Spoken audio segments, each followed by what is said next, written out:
जुहार समस्तंकु तो आज मुई बनैथिली खिचड़ी लंच स्पेशल खिचड़ी बिना प्याज रसुन रे बनैथिली। तो केन्दार बनाली जे चलून फिर आपण मानकु देखौछे। तो पहला देखुन एटा कुकर रे दे देली तेल, तापरे कांकड़ आउ पुटल आउ कंचा मिर्चा दे देली देखुन।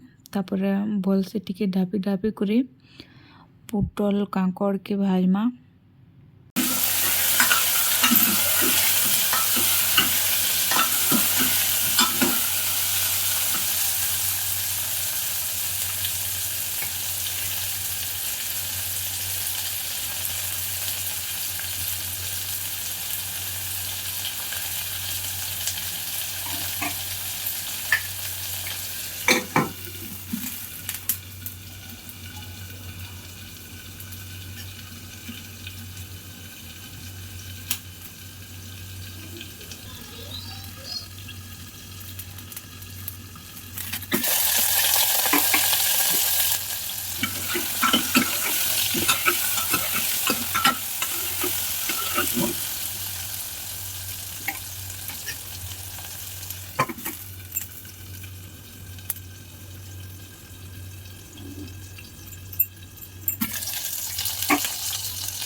तो देखुन किछि टाइम फ्राए कला परे पुटल आउ कांकड़ भाजी हो गलान। तो यहाँ दे देली दाल राहड़ दाल दाल टिके देबे बोले मस्त लागसी।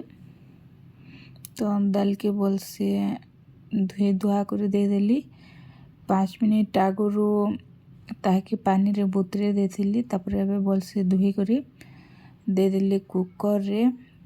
तापरे टिके हल्का फ्राए करमा आउ टमाटो गोटे दे देली देखुन। श्रावण मास चालू हो गलान बोले प्याज रसुन नहीं दे। तो इटा देखुन टेस्ट हिसाब रे नून दे देली, तापरे हल्दी दे देली। आउ मैं जिते बेले पुटल कांकड़ के फ्राए कला हला तेल दे देली, तापरे जीरा आउ कंचा मिर्चा दे देली। तो पाखरी दे देली कहवार लगी। तेल गरम होला परे जीरा आउ कंचा मिर्चा दे देली, तापरे पुटल कांकड़ दे देली। तो देखुन एटा नून हल्दी दे करी ताके टिके हल्का फ्राए करा होची। तापरे यहाँ दे देमा चाउल। तो देखुन एटा चाउल के बोल से धुई धुआ करी दे देली। जिते चाउल दिया हिची ता डबल पैन दे देमा आउ कुकर ढाकनी ढाकी करी 10 मिनट कुक खाबार लगी छाड़ी देमा।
तो फ्रेंड्स 10 मिनट कुक हवा लगी छाड़ी देली। तापर 10 मिनट गला पर देखुन केनता रेडी हो जाइथिला न हमर खिचड़ी। तो केनता मस्त ହେଇଛି देखुन। आउ टेस्ट एंता पूरा एक नंबर थिला। बिना प्याज रसुन रे बनी थिला, बाकी टेस्ट पूरा एक नंबर थिला। तो इटा तो थिला आज मोर लंच स्पेशल रेसिपी। तो आज वीडियो के एतकी रे रखुछा। ଦେଖାମା ଫେର୍ ଆଉ ଗୋଟେ ନୂଆ ଭିଡ଼ିଓରେ ଆଉ ନୂଆ ରେସିପିରେ। Thank you for watching, bye.